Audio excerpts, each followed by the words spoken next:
नमस्कार, मैं यशपाल हंस करनाल से। आशा है आप प्रसन्न होंगे, ईश्वर की कृपा होगी, धन और ऐश्वर्य होगा, सुखों का स्थायी वास होगा और घर के अंदर प्रेम और सौहार्द का वातावरण बना होगा।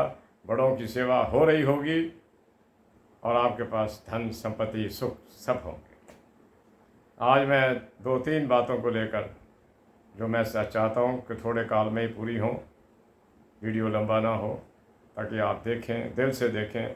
सबसे पहले मैं उनका धन्यवाद करता हूँ जो नित्य मेरा वीडियो देखते हैं, क्योंकि YouTube के माध्यम से हमें पता चल रहा होता है कि किसने क्या देखा, कितना देखा। I am thankful to you, I am thankful to them very much, जो मुझे रोज़ सुनते हैं, समय निकालते हैं। कईयों ने तो यहाँ तक लिखा कि हमें आपके वीडियो का इंतज़ार रहता है। So nice of you. मैं आज शनि पर फिर चर्चा कर रहा हूँ, क्योंकि शनि एक ऐसा प्लैनेट है जो सुख तो देता है लेकिन दुखों की भी लड़ी लगा देता है। जब ये न्यायाधीश का पद संभालता है ना, अंतरिक्ष का न्यायाधीश, कई इस पर भी लिखते हैं कि वो न्यायाधीश कैसा है जी जो कष्ट दे रहा है। अरे न्यायाधीश का काम ही यही है कि अगर आपने दुनिया को कष्ट दिए हैं तो वो आपको कष्ट दे। जब हम दुनिया को कष्ट देते हैं तो हम भूल चुके होते हैं, कहते हैं हमारा कर्तव्य है ये, इसने मेरे साथ फलाने साल में जुल्म किया था, बदला ले रहा हूं। परमात्मा कहता है बदले की कोई भावना संसार के अंदर नहीं है, बदला लेना मेरा काम है। ईश्वर का ये कथन है कि जो कार्य मैंने करने हैं तू मत करने बैठ जाना। जब हम लोग किसी के कुछ कहे हुए अपशब्दों पर बहुत ज़्यादा आक्षेप लेते हुए, बहुत ज़्यादा नुक्स निकालते हुए झगड़े, लड़ाइयाँ, मुकदमे आदि तक पहुंच जाते हैं, परमात्मा कहता कोई नहीं, अब तो मेरी दरबार में भी तो आएगा। मैं आज आपको ये बताना चाहता हूं कि आप अपनी कुंडली निकालिएगा और देखिएगा कि अगर आपका गुरु बृहस्पति शनि से आगे है तो ये अति श्रेष्ठ योग है, शुभ है, अच्छा है। शनि से आगे बृहस्पति का होना अर्थात एक न्यायाधीश के आगे एक गुरु का होना बहुत ही उत्तम, बहुत ही अच्छा। इसके साथ मैं आपको ये भी बताना चाहता हूँ कि अगर गुरु पीछे हो और शनि आगे हो, ये कल्याणकारी तो क्या, अति कष्टकारी। ऐसी स्थिति के अंदर आप शनि के उपचार कीजिएगा, और शनि के उपचार में आपको पहले कई बार बता भी चुका हूँ। मेरे प्यारे बंधुओं, अगर आपका बृहस्पति आगे है, शनि पीछे है, तो ये अच्छा है, शुभ है। लेकिन फिर भी आप शनि के दान करते रहिएगा, जो मैं बताया करता हूँ, पीपल वाला, पताशे वाला, शनि देव वाला, जो शनि के लिए वो लेने के लिए आते हैं अपनी दक्षिणा, उनको देते रहिएगा। अगर आपका बृहस्पति पीछे है, हमारा शनि आगे है, तो ऐसे व्यक्ति से हम आशा कर सकते हैं मिथ्याभास की, हर बात को गलत इंटरप्रिटेशन देना, गलत रूप में वर्णित करना। यहाँ तक तो लिख दिया किताब वाले ने कि ये पखंडी होते हैं। मैं तो नहीं कहता, मैं तो कहता हूँ आप बड़े अच्छे हैं, लेकिन आप ऐसी स्थिति के अंदर भागेश यानी कि भाग्य स्थान का जो स्वामी है आपका, जो आपके भाग्य स्थान, समझ लीजिए कि आपका मेष लगन है तो भाग्य स्थान का स्वामी बृहस्पति हो गया, तो आप बृहस्पति की आराधना कीजिएगा। आराधना से मेरा अभिप्राय दान कीजिएगा लंगर के अंदर हल्दी का, बहुत प्राइम चीज़ ढूंढी हुई है। केले का दान कीजिएगा। मैं पिछले दिनों ग्रंथों में पढ़ रहा था कि वानर राम जी के प्रिय हैं, उन्होंने राम जी के लिए बहुत कुछ किया। अगर आप वानरों को कुछ देते हैं खाने के लिए, जो वो खाना पसंद करते हैं, तो आप विष्णु का रूप भगवान राम को भी कहीं ना कहीं प्रसन्न कर रहे हैं। आगे चलता हूँ, 1-2 विषय लूँगा मैं कि अगर किसी का शनि के साथ राहु बैठ जाए, देखिए जैसा कि देखा गया, अगर शनि के साथ राहु बैठ जाए तो दोनों अपना प्रभाव कम कर देते हैं। ये मैंने अनुभव किया। राहु अपने बुरे प्रभाव को कम करता है और शनि राहु के साथ बैठने के कारण अपने प्रभाव को कम करता है।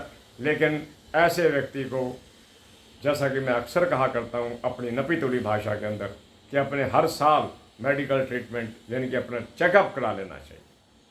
ये रोग दे सकता है। प्यारे बंधुओं, एक बात आपसे और करता हूँ, अच्छी लगेगी आपको, कि अगर लग्नेश मंगल हो, ये सुनने वाली बात है, अगर लग्नेश मंगल हो और दूसरे भाव में बैठा हो, ऐसा व्यक्ति अपने अति परोपकारी मित्र को छोड़ते भी देर नहीं करता। देखिए, लग्नेश दूसरे में है, धनु राशि में चला गया, वृश्चिक लगन है, लेकिन उसको कोई चिंता नहीं होती, वो अपना अधिकार समझता है दूसरे पर। ये कुंडली का बड़ा वीकेस्ट पॉइंट है, कमजोर है। यही स्थिति सिंह लगन में भी आती है। अगर सिंह लगन हो और मंगल दूसरे घर में चला जाए, तीक्ष्ण वाणी होगी और अपने प्रबल मित्र नहीं, जो व्यक्ति ने उस पर जीवन में सबसे ज्यादा प्रेम की वर्षा कर रखी होगी, वो उसको छोड़ते हुए भी देर नहीं करे। ये मंगल का स्वभाव है। मंगल एक क्रूर ग्रह, उधर लगन भी सिंह के सूर्य के पास चला गया, दोनों क्रूर हैं, उसमें क्रूरता समाई रहेगी। लेकिन इसमें एक क्वालिटी आप बड़ी देखेंगे, अगर आपने 2 शब्द कह दिए हैं गिला शिकवा के, वो बोलेगा नहीं, याद रखेगा, बच के रहिएगा। ज्योतिष बड़ा कुछ बोलती है, ये मैथमेटिक्स गणित बहुत कुछ बोलता है। मेरे प्यारे बंधुओं, अगर आपका शनि लगन में है, भले ही ये उच्च का है, आप अपने सेहत, आज मैं सेहत पर भी कुछ ज़्यादा चर्चा ही कर रहा हूँ क्योंकि मुझे सेहत की कीमत का पता है। मैंने आंका, हालांकि मेरी पुस्तकों में धन पर चर्चा पहले है, नंबर 1 पर, मैंने महसूस किया नहीं, मुझे पहले सेहत पर देना चाहिए था, मुझे पहले सेहत पर लिखना चाहिए। Health is gone, everything is gone. बाकी बातें कहनी दूसरी बात है। कई लोग तो कहते हैं जी money is gone, everything is gone. अरे चला जाए ना तुम्हारा पैसा, साथ में सेहत चली जाए, सेहत को ढूंढते रह जाओगे कि वो दिन कहाँ चले गए जब मैं चलता फिरता था, जब मैं बातें चीतें करता था, जब मैं खाता था, पच जाता था। सारा सिस्टम हिला के रख देगा अगर कुंडली के अंदर शनि और मंगल डिस्टर्ब हो। इनके उपचार तो मैंने बता रखे हैं। मंगल का गुड़, शनि का आप ये कीजिएगा बताशे वाला, शनि का आप कीजिएगा चने वाला। ये छोटे छोटे उपचार लेकिन अति मूल्यवान। और मैं हमेशा आपको कहता रहता हूँ, आप उन लोगों को दान कीजिए जिनको कुछ नहीं मिलता। मैं बार बार कई दिनों से रिपीट कर रहा हूँ, उन लोगों को खाने के लिए आजकल आम हैं मार्केट में, दीजिए जिन्हें नसीब नहीं हो, जिनके भाग्य में नहीं है लेना उसको फल। ये मैं तो यहाँ तक भी कहूँगा कि जो चरचरी चीज़ें हैं जो नहीं खा सकते, दीजिएगा, कोड़ी कॉलोनी में भेज दीजिएगा। एक बार जाने का अवसर मिला था, उन्होंने यही शब्द कहे थे कि दूध और रोटियां तो बहुत आ जाती हैं, आटा भी आ जाता है, लेकिन हमें पकोड़े को नहीं खिलाता, हमें समोसे को नहीं खिलाता। मेरे मित्र मेरे साथ थे, वो अगले हफ्ते गए थे और ये चीज़ें देकर आए। सेवा सबसे बड़ा उपचार है, सेवा सबसे बड़ा उपहार है, मैं तो ये कहूँगा। आगे मैं चलता हूँ, आपको बताता हूँ। शनि हो लगन में तो शनि के उपचार करते रहना, चाहे ये कितना ही उत्तम क्यों ना हो। लगन का शनि 3 जगह दृष्टि डालता है, तीसरे पुरुषार्थ के घर पर, बिजनेस पार्टनर और लाइफ पार्टनर के घर पर, वहाँ भी विखंडन कर सकता है, और तीसरी दृष्टि इसकी जा रही है कर्म स्थान पर। आप कर्म करो और फल ना मिले, इस संभावना से इनकार नहीं किया जा सकता। ये उपचार ज़रूरी है, कीजिएगा। आगे मैं बताता हूँ आपको कि अगर आपकी कुंडली के पंचम भाव के अंदर शनि बैठा हुआ है तो आपकी संतानों को विद्या प्राप्त करने में कष्ट आ सकता है। आप अक्सर मैं सुनता हूँ, अक्सर मैं देखता भी हूँ कि कुछ बच्चे एग्ज़ाम पे एग्ज़ाम दिए जा रहे हैं, यहाँ तक कि कई अटैम्प्ट्स यूपीएससी के भी दिए, कई अटैम्प्ट्स और भी दिए, उत्तीर्णता नहीं मिल रही, कामयाबी नहीं मिल रही। देखने पर पता चला कि शनि पंचम संतान घर के अंदर बैठा हुआ, संतान की उन्नति में प्रबल बाधक साबित हो। करते रहिएगा इसे आप। शनि के उपचार करते रहिएगा। मैं कभी नहीं कहूँगा कि आप नीलम पहनाओ, मैं कभी नहीं कहूँगा नीली पहनाओ, मैं कहूँगा कि आप इसका प्रबल जो सहायक है राहु, उसके नीले वस्त्र दान कर दें। ये बहुत अच्छा उपचार है शनि के लिए। और वैसे भी शनि स्वयं डार्क कंप्लेक्शन के हैं। अगर आप डार्क कंप्लेक्शन के कपड़े किसी को देना चाहो तो शनि का ही दान मानना है इसका। आगे चलता हूँ कि पंचम का मैंने बताया आपको। और एक और कमी इसमें आती है कि अगर पंचम में आपका शनि बैठा है, सीधी 7वें घर पर दृष्टि चली गई, आपके लाइफ पार्टनर के साथ और बिजनेस पार्टनर के साथ प्रबल मतभेद रह सकते हैं, प्रबल मतभेद रह सकते हैं। और हो सकता है कि आपको ये विखंडन के कगार पर ले जाए। प्यारे बंधुओं, मैं आपको एक और बात बताता हूँ, सुनने वाली बात है, और मैं आशा रखता हूँ जो सुनते हैं मुझे ध्यान से, मैं सबकी बात नहीं करता, कईयों का पास समय नहीं है, कई देखना नहीं चाहते, कोई बात नहीं, ये जैसी आपकी इच्छा, हमें स्वीकार है। जो देखना चाहते हैं, जो देख रहे हैं, मुझे सुन रहे हैं इस वक्त, मैं उनको कहना चाहता हूँ, याद रखना, भूलना मत।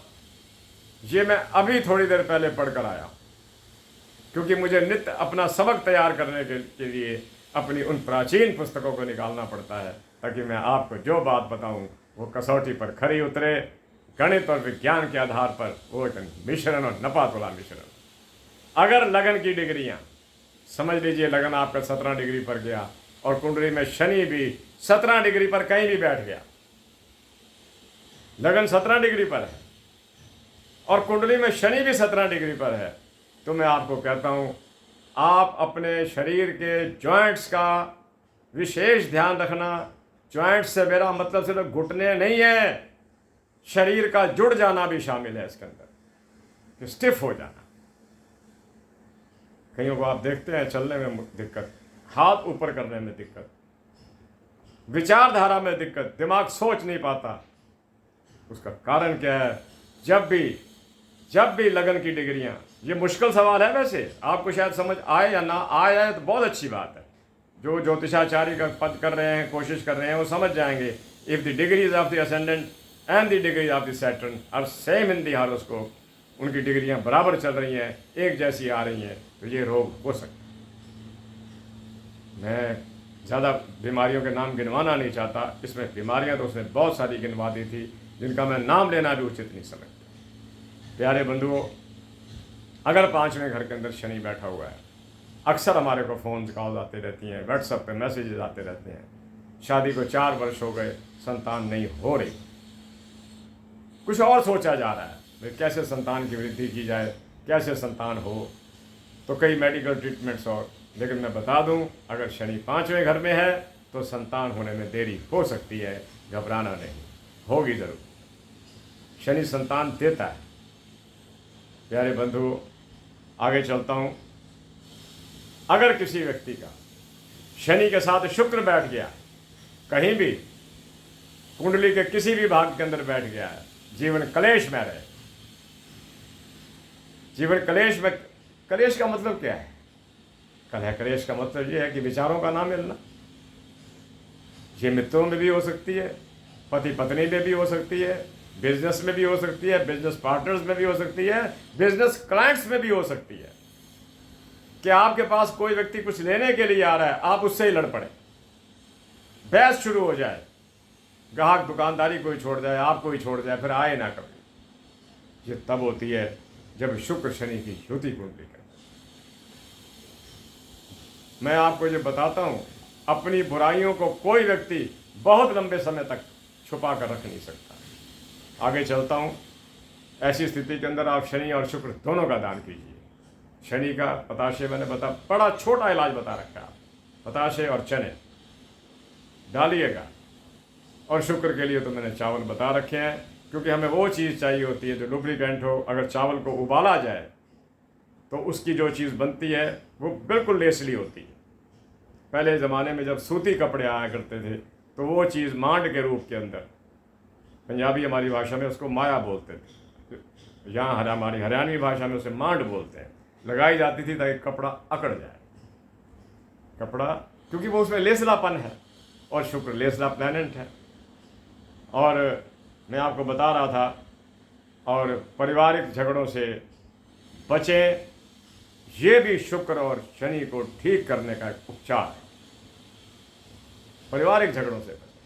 अजी जहाँ परिवार में झगड़े पड़ गए वहाँ से पहली चीज़ जो छोड़ती है, वो मैं बताया करता हूँ, लक्ष्मी छोड़ती है। देखो, हम मान लेते हैं कि छोड़ना, जब हम लड़ ही पड़े, जब हमारी विचारधाराएं दोनों भाइयों की अलग हो गई, पार्टनर्स की अलग हो गई, तो पहली चोट तो लगनी लक्ष्मी पर है, पैसा ही जाना है। तो इसके लिए आप उपचार करते रहिएगा कि बच्चों की शिक्षा में मैंने बाधा का बताया कि अब पंचम में बैठा हुआ शनि या पंचमेश, समझ लीजिए कि पंचम के अंदर वृश्चिक राशि आ रही है, और अगर मंगल का भी उपचार आप कर दो शनि के साथ साथ, तो आपकी संतानें विद्या को प्राप्त कर जाएं। आज एक बात को मैं और लेकर आया हूँ, आपको अच्छी लगेगी। 3 चीज़ें अक्सर देखता रहता हूँ, बताता रहता हूँ आपको। ये हस्तरेखा से संबंधित है। मेरा इसको नया विषय ना समझना, मैं हस्तरेखा की बातें वैसे ही करता रहूँगा, लेकिन मेरा ज्योतिष का विषय चलता ही रहेगा। अगर आपके हाथ पर जीवन रेखा के साथ साथ, मैं दिखाता हूँ आपको, एक बार पहले भी दिखा चुका हूँ, ये देखिएगा, ये नीला लाइन मैंने खींची है। अगर आपकी जीवन रेखा के साथ साथ महावीर रेखा कहते हैं, इसे मंगल रेखा कहते हैं, जितनी लंबी और समानांतर होकर चलेगी, मान लेना कि साक्षात ईश्वर का साथ आपके साथ। आप किसी क्षेत्र के अंदर डूबेंगे नहीं, किसी क्षेत्र के अंदर आपको नुकसान नहीं होगा। ये रेखा क्या है, गजब की रेखा। ये व्यक्ति मृत्यु शैया पर पड़ा हो तो उठा सकती है, ये व्यक्ति गरीबी के कगार पर खड़ा हो, ये उसको निकाल सकती है। विवाह ना हो रहा हो जाएगा। शत्रुता चल रही हो, मुकदमे चल रहे हो, ये निकाल रहेगी। इसका नाम उन्होंने महावीर रेखा रखा। वैसे तो मंगल रेखा कहते हैं। जितनी पार्ट्स में नहीं, इकट्ठी चले तो, अगर ये इकट्ठी चले तो व्यक्ति को ईश्वर का सहयोग होता है। आज मैं हस्तरेखा की बात इसलिए कर गया क्योंकि मैं सुबह इसको पढ़ रहा था। दूसरा आपको बताता हूँ, ये आपने उंगली देखी, ये उंगली छोटी, ये अगर इस पोर से ऊपर चली जाए, ये उंगली अगर सूर्य उंगली के पोर से ऊपर चली जाए, ऐसा व्यक्ति अपनी बात दूसरों को मनवाने में नहीं, बात करने में सक्षम होगा। कई लोग बात ही नहीं कर सकते, शब्द ही नहीं मिल रहे होते, सुनने वाला भी बोर हो जाता है कि जी मुझे आपकी बात समझ नहीं आ रही। ऐसा व्यक्ति अपनी बात को समझाने में सक्षम होगा। ऐसी लाइनें हमने लेक्चरर्स की, टीचर्स की, विद्वानों की, वैज्ञानिकों की हाथों में अक्सर देखी। और तीसरा एक और, जिसका अंगूठा लिफ जाए, जिसका अंगूठा लिफ जाए, अकड़े नहीं। अंगूठा अकड़ गया, व्यक्ति अकड़ गया, अंगूठा लिफ गया, वो बड़ी ज़बरदस्त एडजस्टेबल नेचर का आदमी होगा और जीवन में उन्नति के शिखर को प्राप्त करेगा, क्योंकि उसने सबके साथ समानता का व्यवहार करते हुए सबका हृदय जीत लेना। ये 3 बातें मुझे आज याद आ रही थी, मैं आपको बता दूं। और अंतिम बात करता हूं, क्योंकि मैं देख रहा हूं 19 मिनट हो गए हैं। एक छोटी सी बात और करता हूं, ये एक स्टोरी से संबंधित है, याद रखना, अच्छी लगेगी आपको, क्योंकि इन्हीं कहानियों को पढ़ पढ़कर, पुरातन काल के योद्धाओं की बातों को पढ़ पढ़कर मैं इस योग्य हुआ कि मैं उस जगह पर बैठ सकूं जहां से कथाएं होती हैं। भारत के अंदर जब सिकंदर आ रहा था और उसका टारगेट भारत था, वो कई देशों को जीतता हुआ, लूटता पीटता हुआ आ रहा था, भारत उसके उस पर था। जब उसको पता चला कि मेरा पहला मुकाबला जो है वो राजा पोरस से, इतिहासकार कहते हैं कि पोरस जी का पूरा नाम पुरुषोत्तम था, अब मुझे पक्का पता नहीं है इस बात का, आप गूगल में देख लेना, कि उसके राज्य के उसमें उसके साथ होने वाला है। सेना तो उसकी थोड़ी है, लेकिन मजबूती बहुत है, बहुत मजबूत शासक है और जनता उसका बड़ा सहयोग करती है। अब आपको मैं उसकी एक बात सुनाकर बात को ख़त्म भी करता हूं कि तत्कालिक समय के अंदर ईमानदारी के कारण देश कहां से कहां पहुंचे हुए थे।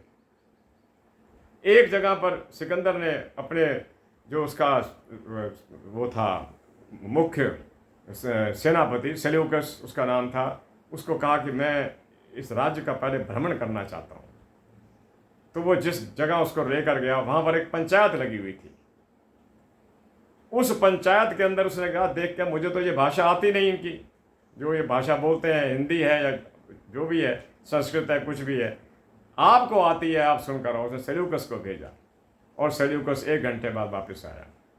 उसने कहा महाराज अलेक्जेंडर यहाँ से निकल चलो तो अच्छा है, इस देश को हम नहीं जीत सकते। अब इस सीमाओं पर ये हाल है, अंदर क्या हाल होगा। कहता क्या हुआ। कहता महाराज यहाँ पर सरपंच बैठे हैं, पंचायत हो रही है, 2 व्यक्तियों का झगड़ा है, एक ने ज़मीन बेची है और एक ने ज़मीन खरीदी है। ये सुन लेना मेरी बात, मैं इसी के साथ बात को आज की ख़त्म भी करता हूँ। एक ने बेची है और एक ने खरीदी है। वो दोनों आपस में पंचायत के पास पहुँच गए हैं। उसने कहा जी मैंने इससे इतने पैसे देकर ये ज़मीन खरीदी थी। आप इन कहानियों को ये मत समझना ये कहानियाँ हमारी मेकर हैं, हमारा निर्माण इन्हीं कहानियों को सुन सुन कर हुआ। हम जहाँ भी पहुँचे, छोटी जगह बड़ी जगह, छोटे पद पर बड़े पद पर, ये कहानियाँ हमारी सहायक रही। हमारे को इन्होंने हमारे मनोबल को ऊंचा किया। कहता एक कह रहा है कि जी मैंने तो सिर्फ ज़मीन ली थी, जब मैंने हल चलाया तो नीचे से जो घड़ा निकला है इसमें सोना है, मैं इसको लौटाना चाहता हूँ। तो सरपंचों ने कहा जी लौटाइए। अब जिसको लौटाना था, जिससे ज़मीन उसने ली थी, वो लेने को तैयार नहीं था। उसने ये कहा कि मैंने भूमि जैसी भी थी बेच दी थी और उसके पैसे ले लिए थे, नीचे से कुछ भी निकले मैं उसका कोई जिम्मेवार नहीं हूँ। आप ये देखिए कितनी बड़ी बात है। यहाँ पर सड़क पर कुछ मिल जाए, सिक्का या नोट, उठाने में हम देर नहीं करते। उसकी ज़मीन में निकला पड़ा है सोना और वो लेने को तैयार नहीं है। सेल्यूकस ये शब्द सुन रहा है और अलेक्जेंडर को बता रहा है कि महाराज जहाँ इतनी ईमानदारी है, उसकी ज़मीन में पैसे देकर लिए है, सोना निकला है, वापस देने गया, और जिसको देने के लिए गया वो लेता नहीं। कहता मैंने तो ज़मीन बेच दी थी, जो नीचे से निकला है इसी का ही। आखिर पंचायत के फैसले हुए कि इसको उन लोगों में बांट दीजिए जिनको इसकी ज़रूरत है। तब अलेक्जेंडर को आकर सेल्यूकस ने कहा था कि महाराज इस देश को जीतना आसान नहीं है। जहाँ पर इतनी ज़्यादा ईमानदारी हो वहाँ के लोग हारा नहीं करते। मेरे प्यारे बंधुओं, जो बातें आज मैं करना चाहता था मैं कर गया। जो उपचार बताने थे बता दिए। आज मैंने हस्तरेखा को भी थोड़ा सा लिया। कोशिश करूँगा कि जो चीज़ें आपको मेन समझ में आ सकें यूट्यूब के माध्यम से। छोटी छोटी रेखाएं तो हम दिखा नहीं सकते, वो मैं आपको दिखाता रहूं। और जो मैंने आपको ये अलेक्जेंडर की और सेल्यूकस की स्टोरी सुनाई, अलेक्जेंडर को क्या पता था कि 20 वर्ष की आयु में घर से निकला हुआ व्यक्ति 33 साल की उम्र में दुनिया से चला जाएगा, और उस पर लेबल क्या लगेगा कि ये दुनिया का लुटेरा था। प्यारे बंधुओं, जीवन वही अच्छा है जिसमें शांति हो, जिसमें सेटिस्फेक्शन। इसी के साथ करनाल से मैं यशपाल हंस आपसे आज्ञा लेता हूँ।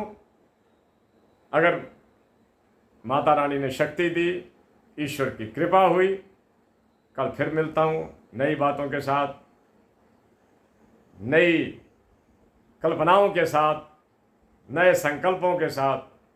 तब तक के लिए मुझे आज्ञा दीजिए। जय जगत, जय भारत, नमस्ते, नमस्कार, शुभकामनाएं। ईश्वर आप पर कृपा करे, माता सरस्वती आपको मेधा और प्रज्ञा बुद्धि देती रहे। पुनः नमस्कार करता हूँ। नमस्ते।